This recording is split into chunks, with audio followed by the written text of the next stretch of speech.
Hello and thanks for joining the first edition of Journalist Hangout. This week, I'm Ayodele Osinbajo. Before we start, let me tell you, our teaming viewers, that all is set for the Democracy Day special of your groundbreaking program of the year, that's Journalist Hangout, on Tuesday. It's a special edition because it is going to be audience participatory. We want to confirm that we have received your text messages from those who have signified interest to be part of the show, and reservations have been made for senders. Moving on now, today on the program, President Buhari wades into the new PDP crisis. Bandits kill another 52 in Zamfara State. Federal government saves 17 billion naira from travels, sitting allowance and souvenirs. And later on the show, Real Madrid win third straight Champions League trophy. I'll be hanging out with Babajide Kolade Otitoju, Mayor Akipelu, and Chris Kende Nwadu. So if you're ready, let the hangout start now.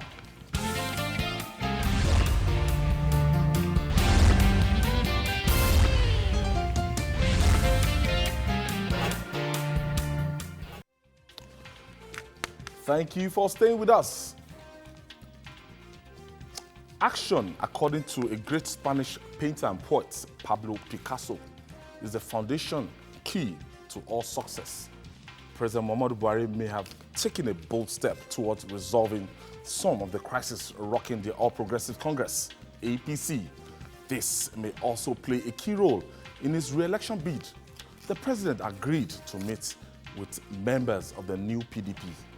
The Fence Mendi Pali is a combination of series of meetings involving the bloc, National Executive Committee of APC, and the Vice President. But how far can this go in making the APC a stronger and more united party as the race towards 2019 general election hot up? Babajide, before we started the program, I was having a chit-chat with Mayor, and it's as if this new PDP, it's as if they've made up their mind. Because the meeting they had and the names that were mentioned, the number of people that attended the meeting and everything. So this meeting with the Vice President, the meeting with the President might end up being a formality. Well, sometimes it's difficult to predict people's next moves. But I've had strong words from people like Baraje to let me appreciate the enormity of the problem. He said that the crisis in the PDP, the APC, they never had crisis that big in the PDP. And that the impunity in the APC, they never had worse impunity in the impunity in the APC. They never had worse impunity in the PDP. So he spoke like someone speaking for a people who are extremely unhappy and who believe that they've been so badly treated in the scheme of things. But I think that it's possible for peace to be achieved at the end of the day is that within even the leadership of the APC, there is an admittance of the fact that, yes, these people have legitimate grievances. I spoke last week about some fellows around the president taking decisions on their own, appointing people. And I'm not the author of that position. The president's wife, in that famous interview with BBC, said the same thing, that some people were making appointments for the president, and that the president does not even know some of the people that he appointed. So a situation in which politicians will fight to ensure that their party wins an election, and after that, they won't have a say in who gets what. It's not what the average politician, the average Nigerian politician wants to see. Because before President Buhari became president, he didn't spend the money that put him in power. People spent money. Some people sold their houses in the course, of getting the president to win the election. We can rave about how popular the president is. I have no doubt about his popularity. I nicknamed him the super tanker because of his popularity. But I will be the first to confess that his popularity could not have won the presidency for him. He needed the support of other people to win the election. And if anybody sits here today, or some of the sycophants around the president continue to say, look, he can be re-elected without the nPDP, those are the people that he should chase far away from his closet, because such people would only mislead the president. And that's why I've canvassed whether they plan to leave or they plan to stay. I have canvassed, and I expect the president to take seriously what I've said, that get everyone on board. Politics is an inclusive sport. You cannot say, oh, I don't want to see this person, oh, I don't want to see this person, as some misguided governors are doing in northern Nigeria. You need to pull everybody in the same direction. That is how it is done.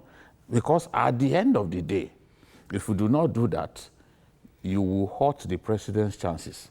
So let the president, whatever it is, I know that some will have told him that, look, leave them alone. They've made up their minds to leave. The president, as a father, as a leader, should not listen to those psychopaths. I heard that Baba Momo too was saying that he can be elected without nPDP or other people. Prince Tony Momo. Prince Tony Momo, who is not known to have ever won an election. Now, but they know what to say to anger those who are the real politicians who have people behind them. When you, for example, you say, oh, this Baba Mangoro, let him go. Oh, Abdulaziz Onyako, let him go. What can they do? They can't win an election. When you say that in a place like Adamawa, people will look at you and be wondering whether your brain has been scrambled. Because these are people who have a history of winning elections. You can't dismiss people just like that. Let's have other people contribute. As from what Jide said, when you look at the roll call, yeah, I want to align myself with what Jide said. You see, the problem that they have in APC, because there are different tendencies that formed APC. And the major block is this new PDP, especially in the north. They are very strong in the north, and a lot of them contributed to the president be elected. But the problem was that when they now started sharing the spoils of office, the so-called, in quote, cabal, who were making most of the appointments, were making appointments for people that they know. So those who really, like I said, those who are members of the party, who are on ground, who fought for the party, who made the party to be elected, were sidelined. So, and they're hungry. There's no, that's a fact. But I just hope that the president will be able to convince them, because in fairness to those people, whatever you tell them now, why should they believe you? When they were doing before the election, you promised them that things will be okay. Now, there's another election coming, you didn't do anything. What is the guarantee that if you win the election again, you will not sideline them, or you will not allow the same set of people who are taking most of the decisions to continue to do that? But the only thing that's helping APC now is the platform that those people will move to. I know that some of them are discussing with ADC, but ADC is not a very strong platform. So some of them might, if they can negotiate, because politics is about interest, they may decide to say, okay, let us stay based on guarantees given to them. But a lot of them will likely move on. A lot of them. CK. Yes. My personal opinion is I'm just surprised, and that people are getting surprised by what is happening presently. Because talking of marginalization, we've not only been talking about marginalization about Southeast or North Central. Within the APC, there has been a lot of marginalization. Put this into context with what is happening. Now, for example, some of us have forgotten that Senator Mamora was the Deputy Director General of the Buhari campaign organization. After Amechi, where is he today? He was given certain appointment. I think he was given ambassador about then he was given an evidence which reveals and rest of them. Such a person, if anybody tells him that he wouldn't be in the mainstream of the Buhari government, he will not believe it. I know of a guy that was the director of either director of organization or mobilization from this thing. He's from Imo State. He was in APC. He was a former commissioner in Imo State, commissioner of information. I can't remember his name now. That guy was part of the mobilization effort of APC. Today, he has gone into oblivion. There are so many others, just like Babaji said, so many people. Politics is about money. Forget it. If you talk about number and the rest of it, it's about interest. And the most annoying part of it is that we have so many board appointments that have not been filled. We have so many board appointments that there are so many parastatals till now that don't have their boards filled. And that is where most of these party members are compensated. So coming out to say they were not marginal, I'm not surprised. What is happening is that, the formation of the APC as we have the AD, no, ACN. We have the CPC. We have a part of the ABGA, which was Rochas and the rest of them. They also have an AMPP. I will tell you categorically, apart from those benefiting so well, if I'm not mistaken, are those from parties that you don't even expect. Not even the ACN members. Because we've forgotten that this present president, went into the election to be elected as president about 3 times, and he lost. If not for the merger that came, if not those that pulled away from the nPDP then, pulled out with about 5 governors, including the President Amechi and the rest of them. That was where they were able to get it. So it would be foolhardy for anybody like our senior colleague, veteran journalist, Tony Momo, to say that we should forget them and the rest of them. You cannot forget such people. Because some of the people that are saying that forget them have no political value. They don't bring anything to the table. Forget it. We know those that have contested in this country and have won an election, and we continue to, those in the north, those in the southeast, those in the southwest, and the rest of them. What I believe is that the APC should now extend the function given to Asiwaju Tinubu, which has not been allowed to function effectively. That reconciliation committee that was set up has not been allowed to function effectively. This is the time to allow this man to do his job. All right, Babajide, looking at the people involved in this agitation, because what they are saying is that there must be crisis first before some of these lawmakers can leave, as stipulated in the, I saw a lot of senators, a lot of serving and former senators as members of the people that attended that meeting. I even gathered this morning that even the Sokoto State Governor, that Aminu Tambuwa, was in that meeting, but he didn't utter a word throughout the meeting. And when I heard that, I was like smiling to myself. Now, look, it's part of the scheme for 2019. And from what you can read, ultimately, even if the president shifts ground and want to dialogue with them, would they still leave? That's why I'm saying that it's a bit difficult. You see, for those who have made up their minds to leave, they will think that whatever they give them now is just going to be temporary.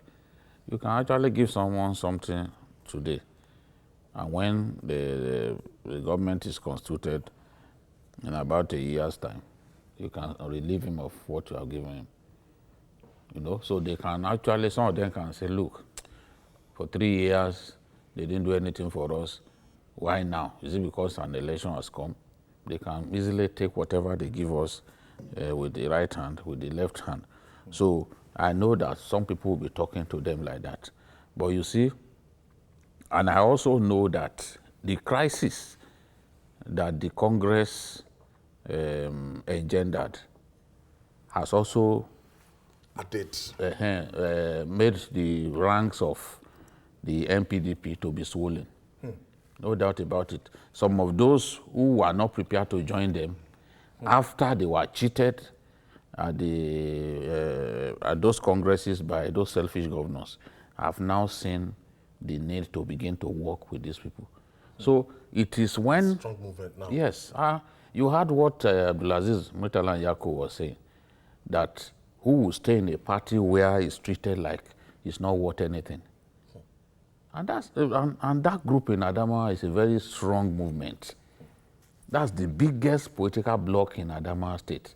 I'm saying this so that people will see, if anything untoward happens, people will recall that I said it here, that it was a massive gamble to allow Governor Jubrila Bindo to get away with what he's been doing in that place. Chase away all the big people in the party. The big people. Some of them even former governors, former senators and all that. Chase them away. You alone now held on to the structures of the party illegally. It is only, despite following the PDP for some time, I never knew that primaries could be conducted in the way I saw the APC conduct primaries, whereby it's now a hide and seek game. You do not want your opponent to know where the primaries will take place because you don't want him to be part of it. You now organize the primaries, you make sure that the INEC official is there. In the APC primaries that we saw, both two factions will have INEC representatives. I've never seen anything like it in all my years, monitoring politics in our country. You go and hide.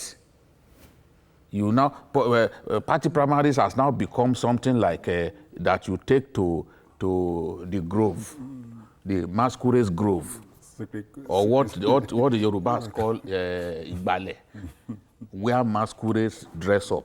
It's usually a secret place. We've turned party primaries to something like that, so that nobody, because that place you cannot go.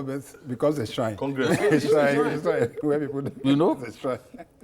So you now go there, nobody, and then they do it alone, just to effectively shut out. And the joke of it all is that a governor in Imo State, a sitting governor, they did it effectively, even a governor in a state where he's the chief security officer, was not even aware that his own party was holding primaries. Congress. No. I mean, Congress. Yes, Congress. So it's interesting, but look, the party has to sit down and find a way to solve this problem. Otherwise, they will blame themselves. Those who are saying, APC, PDP too, they have crisis, people are leaving. You see, when people talk like that, just look at them, that these people are very funny. What is your business with the fact that people are decamping from PDP? Face your own party. Solidify your own party. Because it's happening in the PDP does not mean it should happen in your own party. Will PDP benefit in any way from this? Of course they will. Because what I heard is that there was a time that PDP was planning to rebrand, and then they're trying to look for an alternate platform to be able to contest election. And this is part of it, because for them to be able to do that, they needed to pull people out of APC to another platform. And what I'm hearing now is that it's likely that people will leave PDP, or majority of the members in PDP will probably move to ADC. Most of them are in SDP now. No, I think they're likely to use another platform, and it's likely to be ADC. It's likely to be ADC. Because what they wanted to do before was that they want to rebrand the party and then try to see how they can attract other people, especially from APC. But I think this new PDP thing, I think it's part of that game. So the party has to do a lot to be able to retain them, because without them, if they allow people to pull out from that party, it will affect them in the next election. All right, quickly, still to come. Bandits kill another 52 in Zamfara State. Stay with us.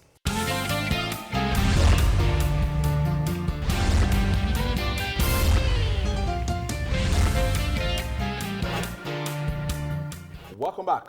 The carnage perpetrated by bandits in some northern Nigerian states continue to spread like cancer, so much that they no longer constitute big news in our psyche.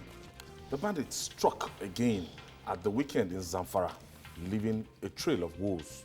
In a fresh attack on some farmers, they killed 30 in Malikawa village, where they introduced another dimension to their menace. They refused to allow residents bury the dead. The police spokesperson in the state, Mohammed Shehu, attributed the attack to tough war between two warring factions. Sikian, let me pick this from you. What do you make of this? It's rather unfortunate. And human beings have just become numbers. 30 were killed, 65 were killed, 20 were killed, 100 were killed. We no longer have value for human lives. We thought we've seen it all in Benue. But with what has been happening in Zamfara, Taraba, and some other places, it seems that it's even getting worse by the day. The president recently had to visit some of these states to be able to reconcile, quote unquote, reconcile warring factions, people, and the rest of them. He went to Benue State. The vice president has been to Benue State. He has been to other states in the north. The Inspector General of Police has also he has also visited some of these places. And assurances were given that these killings will stop. Military had been deployed, especially to Benue, and also some part of Taraba and Zamfara. And it's rather unfortunate that on a daily basis, we are still getting to the, are we now saying that we don't know those behind these things? It brings to question our security apparatus. It brings to question our intelligence gathering by our security officials. We are told that certain equipments were bought, jets were bought, fighters were brought in. And what are these all about? And I stated here once that if we continue to invest on equipment and we are not investing on the human capital, our officers on ground, our military, our security agencies that are supposed to man this stuff, we'll continue to have this kind of problem. Now, the most worrisome part of it is that these people who were killed are not even allowed to be buried. It is unheard of. And this is why we call it again on our security apparatus, both the National Security Advisor. I continue to repeat, the National Security Advisor of the nation. He has to do something. And they have to do it fast. And more so, we are hitting an election period.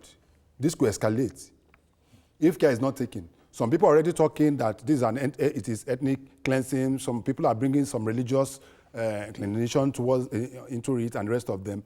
When all this are gathered together, then we are in deep, deep problem. And now our borders are even getting more porous by the day. Arms are entering this country. Arms don't go through the Apapa ports again. Nobody goes through Apapa ports to bring in arms. We have so many porous border lines across the country where people have been doing this. And the more we try to nip this in the bud, the better for us. Jide, are these people, because I know what is prevalent in the Zamfara state is the menace of rustlers. Yes. Are these people rustlers? That's what they are. They are not headsmen. They are not Fulani headsmen as we associate the killings in other places with. But these are cattle rustlers and bandits. They also kidnap for ransom. They also steal. Steal cattle. They steal cattle and other livestock. And in the last major attack in Zamfara, they stole more than 100 not cows alone, goats and rams. They just load them into vehicles and escape. This attack in Birnin Magaji is particularly dangerous because remember the leader of the group of bandits, that's Buhari Ndaji, was killed by Dogo because his boys had attacked Dogo's in-laws and killed, I think, 2 of Dogo's in-laws and stole cattle. So they deceived him that they were going to make peace. So when he showed up, they opened fire on him. it's just like a mafia, a conflict between these mafia people. It never ends. Today, you gain the upper hand, the next day it will be someone else. So I think now that the danger that I see is that anywhere that they engage themselves in a battle, the innocent people living in those communities will pay with their lives. Well, that's exactly what has happened in Malikawa. And as I have said before, the sheer size of that forest makes it extremely difficult for these guys to be tracked up. It's a forest that stretches from Niger State up to Zamfara State. That's stretching through 5 different states. Landmass. Yes, 5 different states, and the terrain is very, very treacherous. So it makes it extremely difficult. In any case, how many security operatives do you want to put inside those forests? We are saying the Sambisa forest is too large, and that makes it a real challenge for our troops. But here is another forest that is also very, very large, stretching up to the border with Kebbi State. So it's a real challenge. There's no weekend that they don't kill people. And it's the same forest that stretches up to Briningwari in Kaduna State. So it's still basically the same set of bandits operating in Briningwari and Zamfara State. You know? And on the highway, on the Briningwari Funtua highway. So anyone who is unlucky, if he passes through that highway, even motorists have abandoned the highway after they kidnapped 87 people in one day. So, Mayor, what is happening up north? This is the base of Boko Haram, this is the rustlers, this is the headers, farmers clash, and this is the story we hear from. Does it have anything to do with the topography of the north?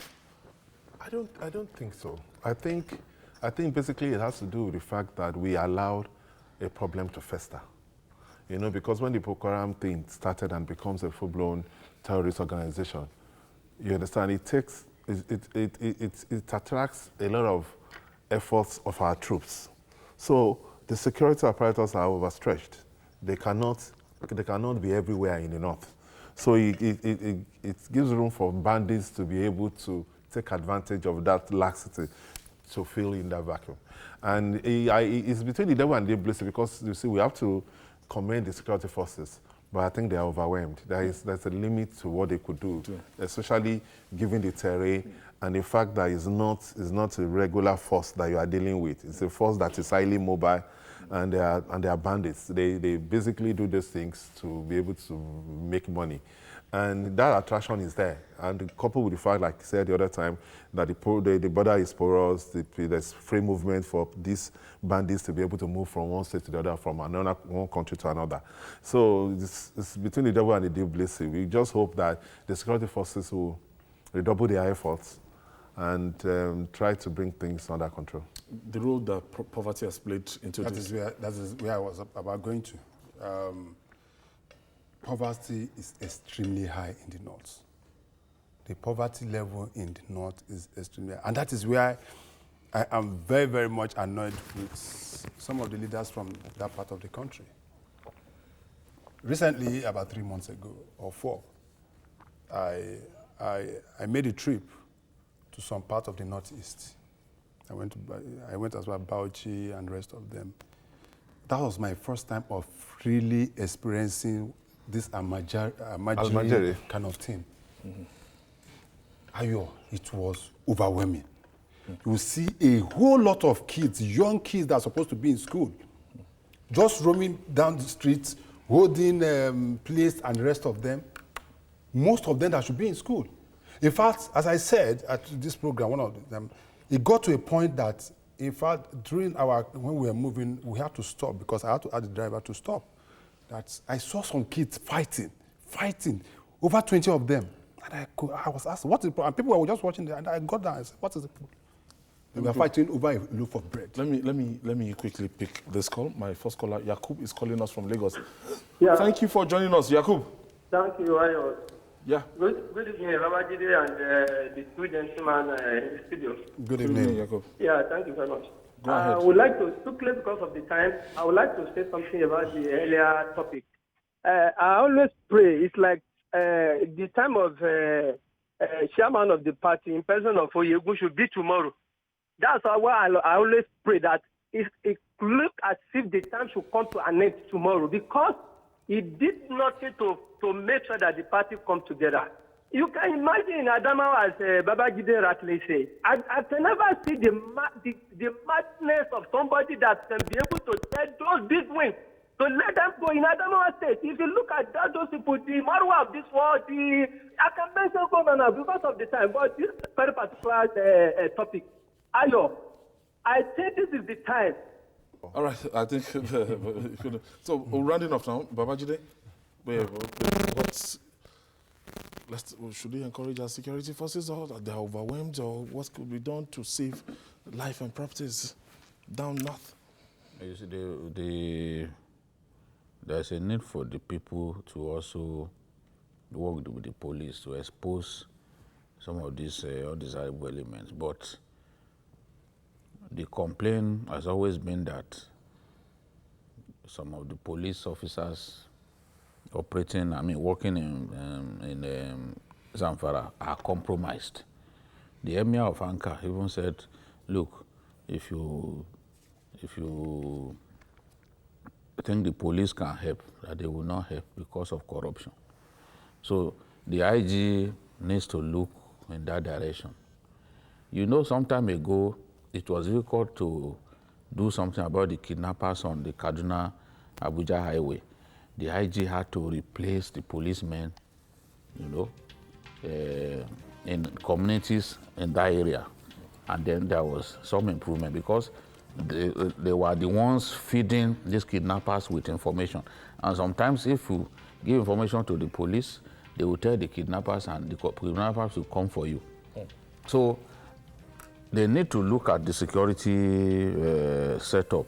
The governors can try their best, but are the security operatives in Zamfara, are they prepared to lay down their lives?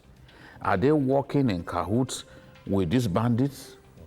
We need to find answers to this problem, because if they are not going to give their best in the fight against these bandits in Zamfara, then bandits will just continue to waste people's lives in Zamfara for nothing. All right, we have to move on.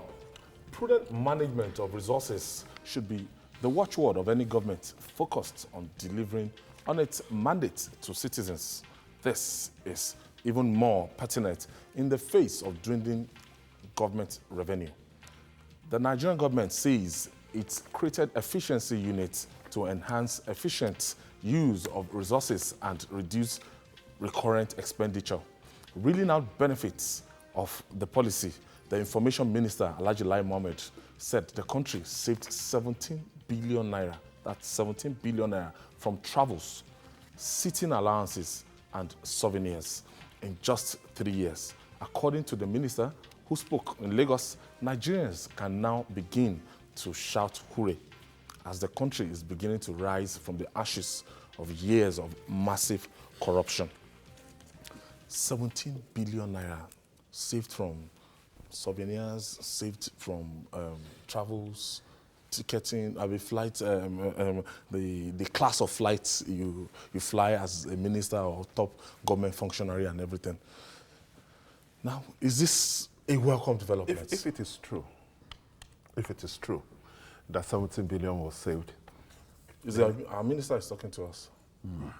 Yeah, that's what I'm saying. It's true. Because when you look at the figures, yes, but if 17 billion was saved, that is a sharing news. That is a very good development, because part of the problem that we have is the wastage in the system. Our recurrent expenditure is too high, and what we have for capital projects is nothing to write home about. So, and part of the problem is the wastage. Apart from ghost workers, there's a lot of wastage within the system.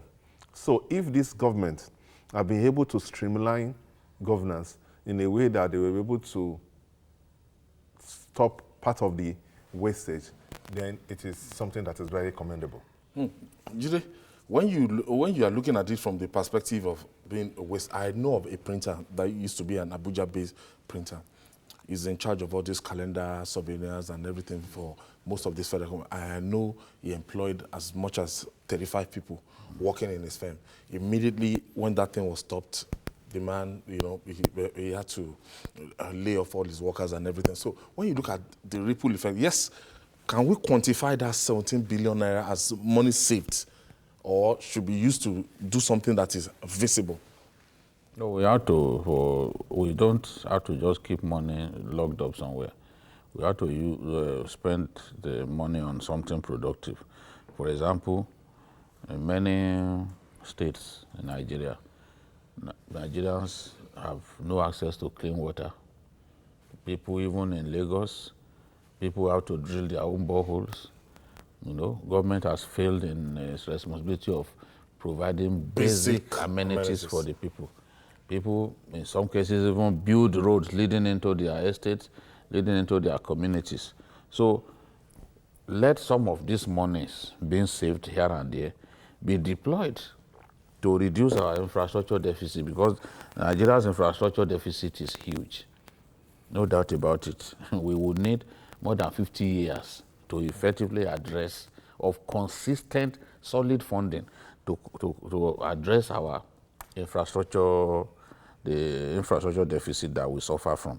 So I'll be happy to see such money spent on those things. It's not, it's actually, in my view, antediluvian to just be keeping money, saving money somewhere. No, you have to use, if you suffer from the kind of infrastructure deficit that we suffer from, then we must use the money that we have to improve infrastructure, give people good roads, give people light. There's a story of a community in a large area in Ondo State who have not had light in 10 years. And we're always thumping our chest that we are improving in the area of electricity. There are still many Nigerians who have no access to electricity, you know? So let's do something to bridge this gap, this infrastructure gap. We are too far behind as a nation. I was reading about some stuff about Thailand the other day, and I saw that Thailand actually made 50 billion from tourism in 1 year. That is 5 times our own revenue from oil. Oil is what we rely on. $50 billion on tourism alone, a country called Thailand. Yet, that is 5 times what we earn from the sale of crude oil. Yeah. So we should actually diversify. Singapore too. Yeah, we should, a lot of money. Yeah, we should diversify. We should diversify the economy. There's a lot to do. Yes, we'll thank the government, we'll praise the government for blocking leakages. Even Lagos, they said they saved 4 billion from Hajj alone. Lagos government. Yes, because government is saying, look, we will no longer, religion is a private affair. We will no longer get involved in sponsoring people or Hajj. Yeah, good thing. Hajj and Jerusalem.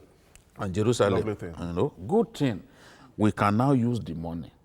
But unfortunately too, as we take giant steps in fighting corruption, some other people are stealing money in NNPC and other places.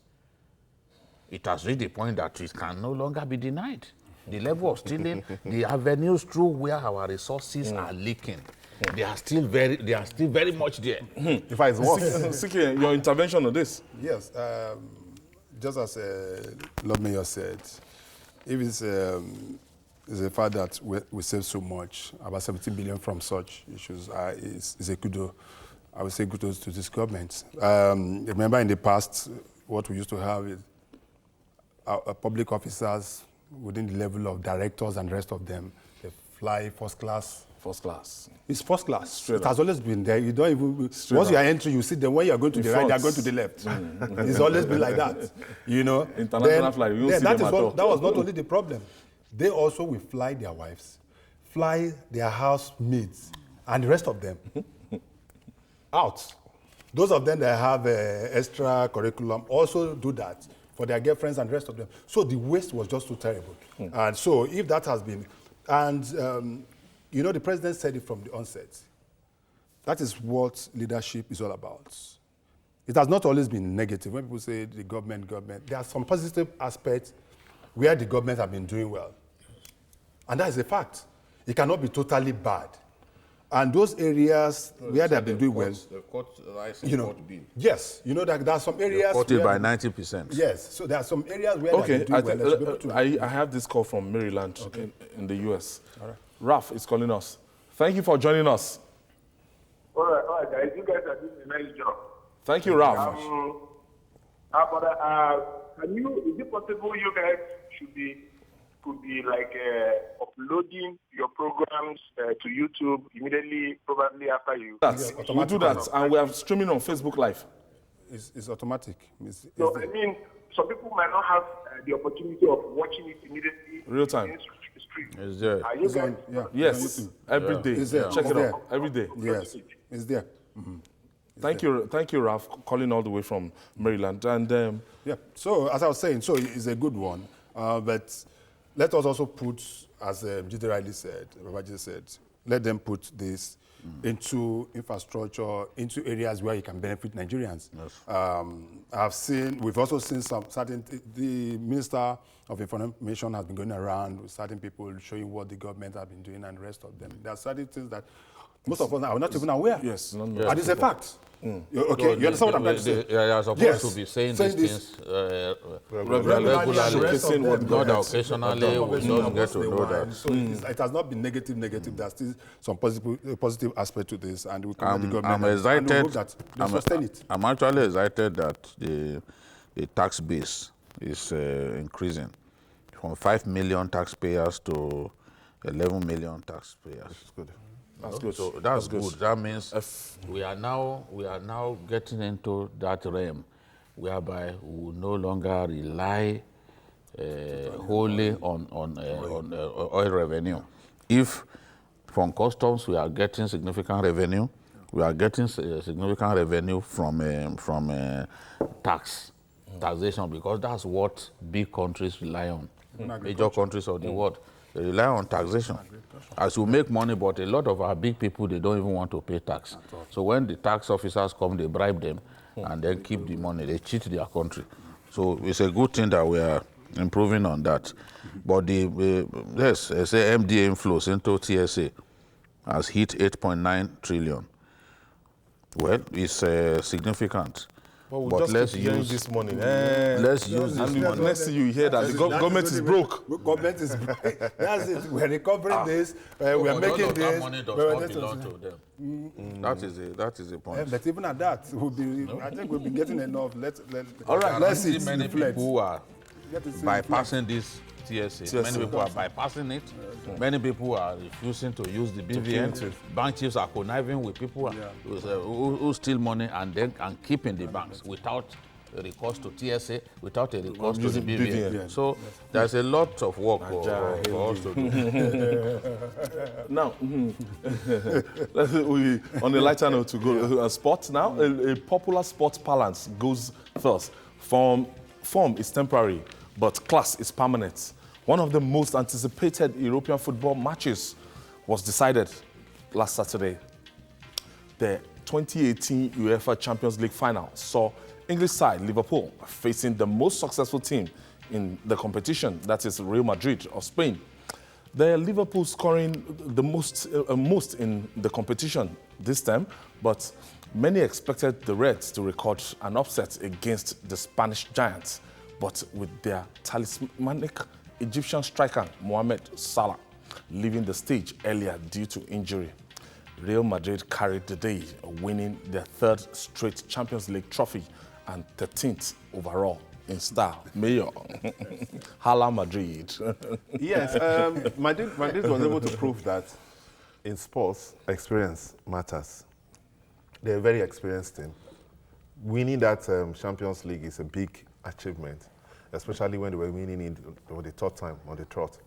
because they didn't really play well. This is not a very good season for Madrid. In the La Liga, they didn't really, and they were about, I think, 17 points or 19 points behind Barcelona. So that is not the Madrid that we used to know. But we have to commend them, though they were a bit lucky. Lucky because, one, Salah got injured deliberately by Ramos. Was that deliberate?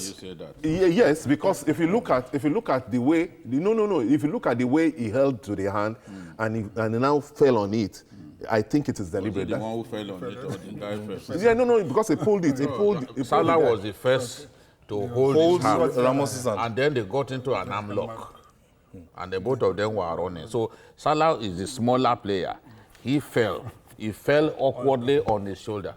These things happen in football. Yes, it does. So it wasn't a game plan. Look at that young Arsenal centre half who he didn't injure Lukaku. It was a brilliant tackle, but hard tackle. And Lukaku was out. As strong as Lukaku is, Lukaku was out for weeks. By the time the FA Cup final came, he was not fit. It was a fair tackle, but Lukaku came out worse. So these things happen. He couldn't have, and I like the way even the coach of Liverpool spoke. These are people who have played the game. He said that he does not believe that it was deliberate. I mean, this thing, football is a contact sport. Sometimes you are attacked, you are engaged. Both of you are running. You want to latch on to a pass, and someone is running with you. That person could mistakenly kick you in the calf, and you will be out for weeks. You may not even go to the World Cup. So I don't think the guy was out to deliberately enjoy it, because it was a tango. It's the way he fell. Because Ramos. There was a time this season they were even talking about Zinedine's Zidane job shaking. Yes. At a point in time, before he staged this comeback, he's like an expert in Champions League now, winning back to back. Zidane's job was at stake. Real Madrid is not a team that go for second fiddle. It's either you win the La Liga. In fact, there have been seasons where a coach in Real Madrid, I think he won the Champions League twice. He won not. I'm not talking of Zidane. Yeah, I know. Ancelotti. And he was Del Bosque won 2 Champions League, but he was still fired. And they were fired. Do you understand what I'm trying to say? So it is not a team. And then he became coach of the national team of Spain and won the World Cup. So Real Madrid is not. In fact, what happened on Saturday was almost pretty. I knew without any doubt that Real Madrid was going. Real Madrid was. Liverpool had a young team. Younger side. Very young team. But they were playing better before the injury. No, that's what I'm saying. They had a very young team. Real Madrid before the injury. But Real Madrid have their plan. Don't forget that Ronaldo was practically kept at bay throughout that match. Yeah. Because the two goals they kept him at bay and that was because all eyes were going to be on him. Okay, let me take my last caller. No, that keeper is the keeper. Carry us from Lagos. Deleted that into them. Thank you for joining us, Chukudi. Yes, Chukudi. Everybody, good evening in the house. Good evening. You're welcome. Yeah. Actually, what Ramos did was part of the game. He deliberately wounded Salah. So that they can have their way. That's by the way. Another thing I want to say is, as far this gathering, please, I want you always to be neutral whenever you are discussing politics. Babajide, you have been contributing to my liking. But when it comes to the issue of Buhari, you are always taking side. Yeah. You are not a politician, you are a journalist. Please don't take sides. It's your opinion. This program, the program is about opinion. Make your opinion. You don't know the nature of it. When I come here, it is my opinion that I express. What I say here is my opinion. I have the license to express my opinion, not the opinion of members of my family. My own opinion. Period. That's what I'm asking. Then on Ramos, don't forget that Ramos presently has almost had the highest number of red cards. Yes. Most people don't know. Yes. Ramos currently has the highest number. No, I'm not saying that. I'm not saying it's deliberately. The red cards are not usually I'm not saying from injuring people. No. Sometimes dissent. That is what I say. He's a very heady player. So it is well known let that us look at the keepers. When it comes to also scoring from corner kicks, Yes, Ramos that's scored the best. CR7 in contention for Ballon d'Or again with this. CR7. I know that in a World Cup year, a good performance in the World Cup will give you the player of the year. I remember the captain of the Italian national team, the defender, Fabio Cannavaro. He was not fantastic during the league season, but in the World Cup, he was excellent. And he was adjudged player of the year. Yes, the only defender So yes, he's the only defender to have won that title. Now, if we see a standout player at this World Cup, whatever Ronaldo or Messi had done in the league, that standout player in the World Cup year will become the Ballon d'Or winner or the World Footballer of the Year. But Ronaldo was highest goal scorer in the Champions League. He has won a 5th Champions League. He won one with Manchester United in 2008, and he has won 4 with Real Madrid. So he is in contention. But I want to see a situation in which, after 10 years, Ronaldo, Messi, domination of the Ballon d'Or will be broken. And I hope that at the World Cup, that will happen, because I don't see either player winning the World Cup. I don't think Portugal has a team strong enough to win the World Cup, though they won the European Cup when we didn't expect it. Luckily. I don't also think that Argentina has a team strong enough to win the World Cup. So maybe that standout player will come from Germany or anywhere. Is Mo Salah in contention? Yes, he is. If he goes to the World Cup and Egypt. if Liverpool had won the Champions League and Mo Salah maybe performed very well, he will have won it, because he did very well. He had a very standout season, and but you see, he's from Egypt. Don't forget that he's voting. He's voting by coaches. Like, it's voting by how many coaches, of those coaches or captains of the national teams? Because captains of national teams and coaches, they are the ones who vote. How many of those coaches and captains will go and vote for Mo Salah? Really? There's always there is politics there. In the last World Cup, They did for where? in the last, but George Weah was outstanding for AC Milan at that time. At the last World Cup, even what's his name? This Argentina legend, Maradona said he was shocked that it was Messi that was voted best player, because Messi didn't have a particularly great World Cup. Yet he was still voted best player. So politics plays a part. And then sponsors. Sponsors also get involved, trying to influence. We shouldn't forget that Salah is the African Footballer of the Year. Yes, he is. He's the EPL Footballer of the Year. Yes. So the possibility of him, he won all the awards. He won all the awards. If he has performed excellently well, he has not won any if he had won the Champions League and had performed, it's the same if we are talking. If he had won Champions League, if he had won the Champions League, well, he wouldn't have been saying what we are saying. He couldn't have won the Champions League. Liverpool didn't have a team good enough to win that. Because the Carriers messed them up. They will still have lost. Thank you so much, gentlemen. We hope to be here again tomorrow. We'll be here to do it together with all our facilitators, Siki, and thank you. Thank you very much. We hope to see you tomorrow. Thank you very much. And Babajide is going to host everybody to tomorrow. Just don't forget, the bigger one is coming tomorrow. All our guests are expected to be seated by 3:30 here. And the program for tomorrow, our Democracy Day Special, is going to be between 4:30 to 6:30, not 5 p.m., 4:30 to 6:30 tomorrow. So keep sending your messages and to the numbers provided, and you will make reservations for you and to be part of the show. For those who already did, there's no need to resend again. We already processed your messages, and that's all on Journalist Hangout. Don't forget to watch the repeat broadcast this night at 11 p.m. I'm Ayodele Osinbajo. See you tomorrow. God bless Nigeria.